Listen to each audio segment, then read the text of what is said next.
My pranamams to Buddhas of the past, Buddhas of the future and Buddhas of the present.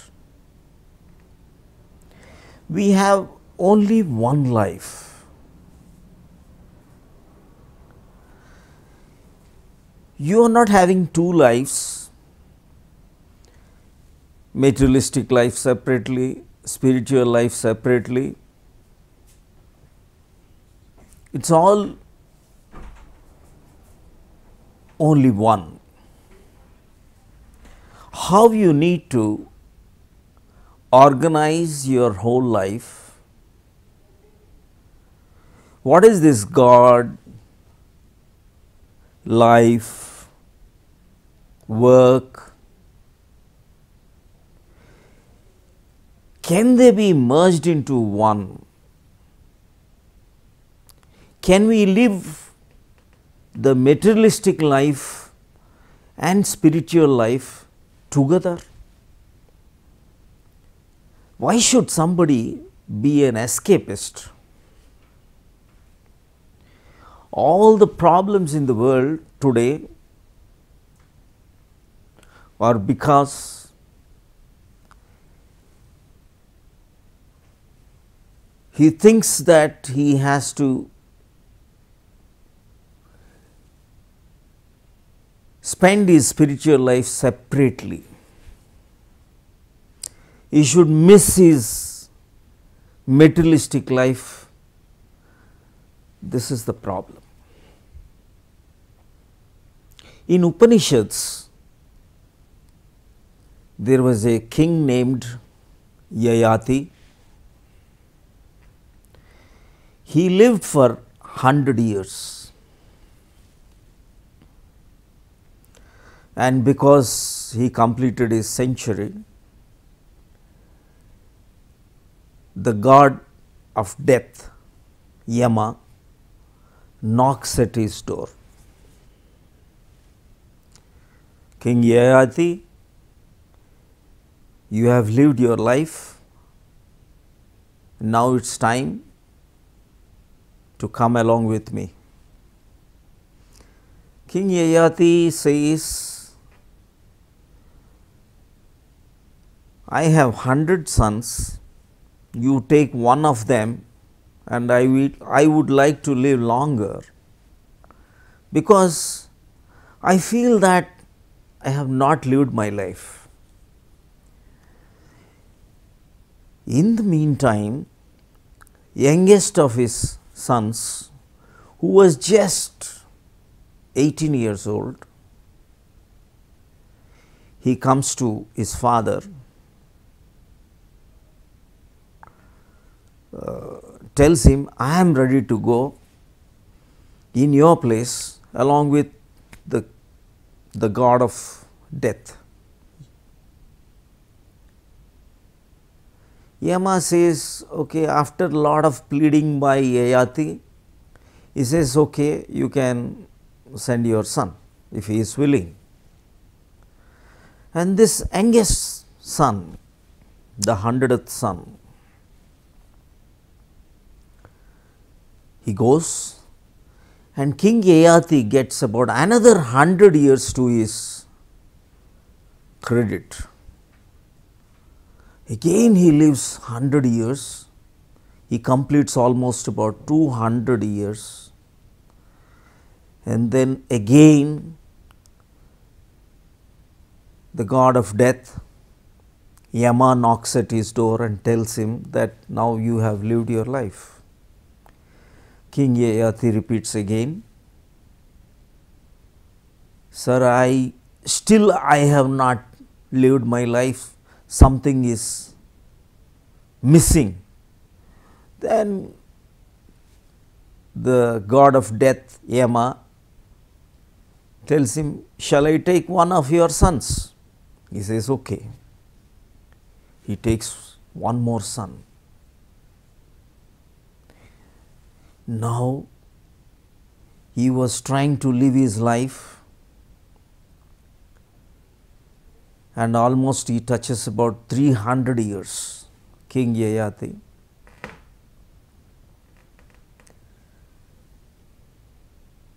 Now, at the 300th year, the god of death, Yama, knocks at his door. Yayati, should I take one more son? He says, no. Now I have understood what this life is all about. I missed my life. The life is here and now. If you are living in that here and now, everything is complete.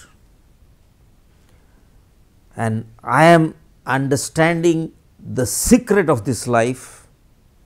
Life is very, very simple. I need to completely, alively, energetically, totally live my present moment to experience this life and nothing beyond. And this time I am ready to come along with you because I have understood life. This is exactly the philosophy, the whole of Upanishads, whole of Shiva Sutras, whole of Bhagavad Gita, Bible, Quran talk about the same thing. But why do we miss this moment? Because we have an apparatus called our mind.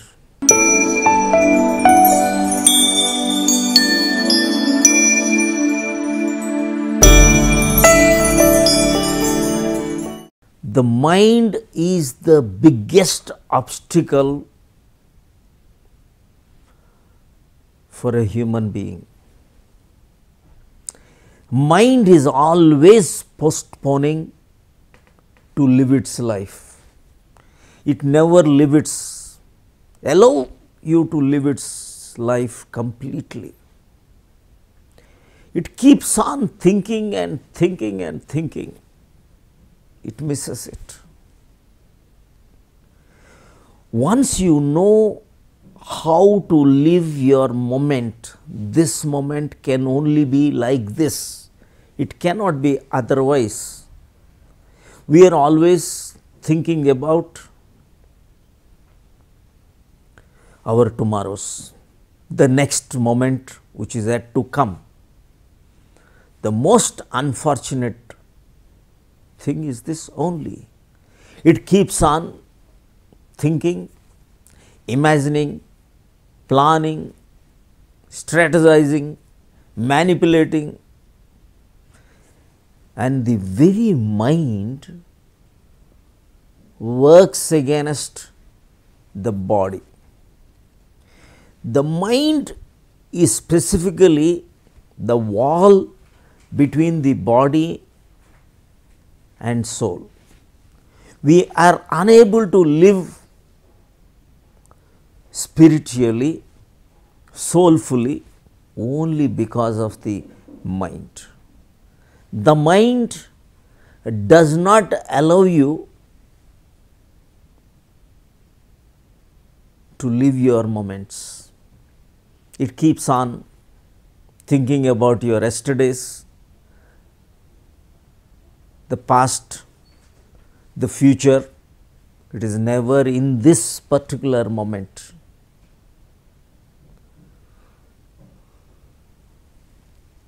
Once there was a poor man, very poor man,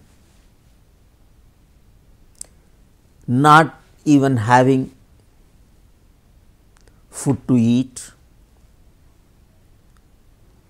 and he keeps thinking how nice it would be if I have little food,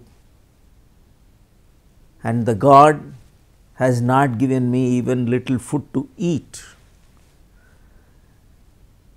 Shiva from the heaven, he overhears this poor man, and Shiva grants a boon. You can call something like a kalpa vriksha. Suddenly, when the poor man thinks about the food, surprisingly the food is present in front of him. This poor man is shocked because he gets a thought of food and it is in front of him. He eats the food and suddenly he thinks how nice it would be if I have few articles around me. Surprisingly, all the articles were present in front of him. In the mind, he gets a thought that how nice it would be if I have my own house. Surprisingly, the house was present in front of him.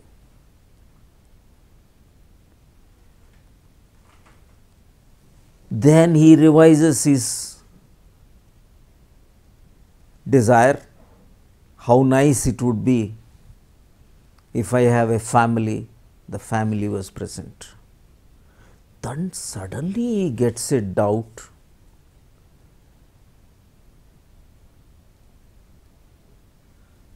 Is there a devil? And will the devil eat me? The moment he gets a thought of the devil was present and it devours, it eats that poor man. Such is our mind. Mind, if it is totally a soul, if the mind is not there in between your body and soul, you will be totally blissful. But why at all the mind has come in between? What is the reason? When you do not accept the moment with you, the God presented moment, then you will think of how it should be. You want to lead a life different from what you are enjoying. To be blissful, to be happy, if you accept the inevitability of this moment can only be like this.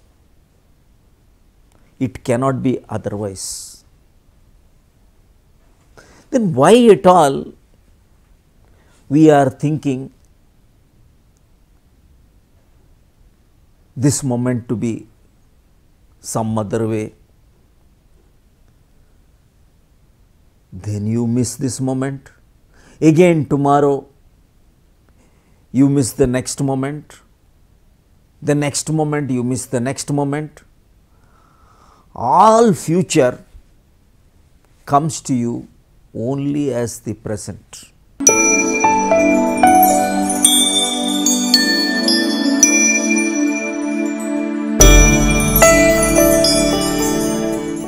All tomorrows are today's tomorrow. The next moment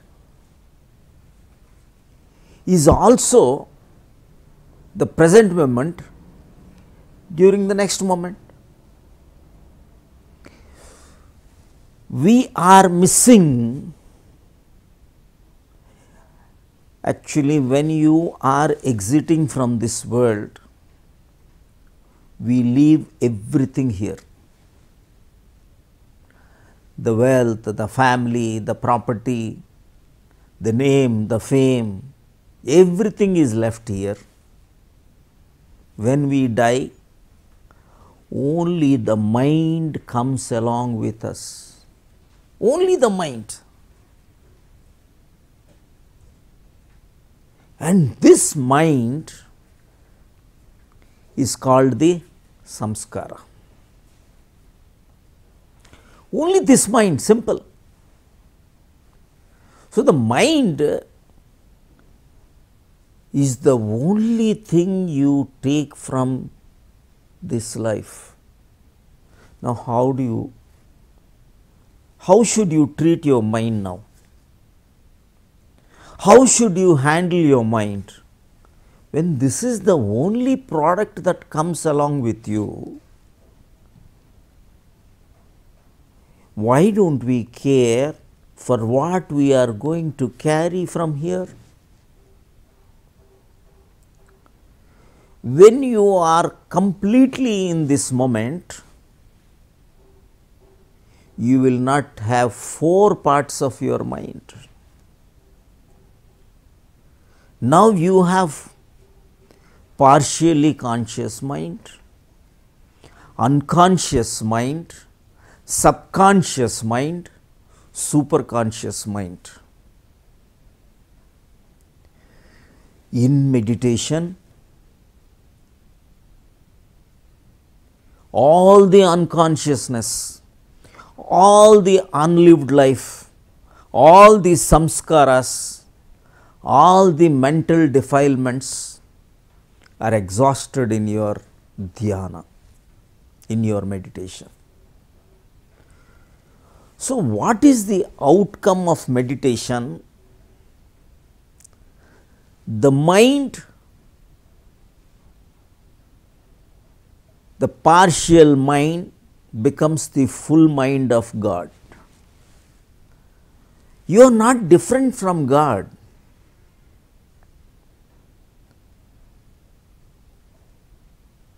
The Atma and the Paramatma, the Para Atma, the duality, the Dvaita are only because of this small gap, and this is the very purpose of your meditation. The bigger the knowledge, more the unconscious mind, unfortunately.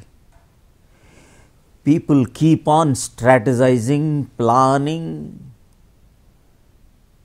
but they don't live their moment.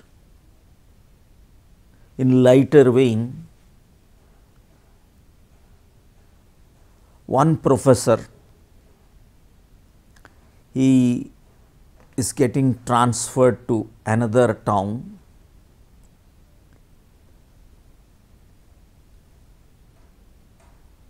Three of his friends, they are also professors, they come to see of this professor, they come to the railway station. All the four professors are talking on the platform. So much they were involved, and suddenly they hear the announcement that the train is going to depart. Three professors jump into the train, and one professor is left on the platform. And this professor, he is almost like in a thinking mood. One of the porters comes to this professor and tells him, "Sir, please don't worry. In another 10 minutes, you have another train which will take you to the same place." Now the professor says, "I am not worried about me. I know that there is one more train. I am just worried the 3 professors who have come to see me off, they have got into the train and they have pushed me out. Somehow this is the thing that is happening to us. When you want to do something, you have a conscious mind, but when you are executing, your unconscious mind is playing its role. In the night, the student thinks of waking up at 5 o'clock in the morning. He puts an alarm and goes to sleep. In the morning, he switches off the alarm because the unconscious mind is present when he wants to execute. Exactly this is the point. When you want to do something, you plan something, you are unconscious. But how beautiful it would be if you have totally a conscious mind. The conscious mind, awareful, equanimous, you are balanced. That is achievable with your meditation, and it is absolutely easy, and one should plan to be conscious, awareful, wakeful to reach the bliss, happiness, joy, pleasures, and to be happy. In the coming episodes, we will learn little more, and I wish you all the best. God bless you.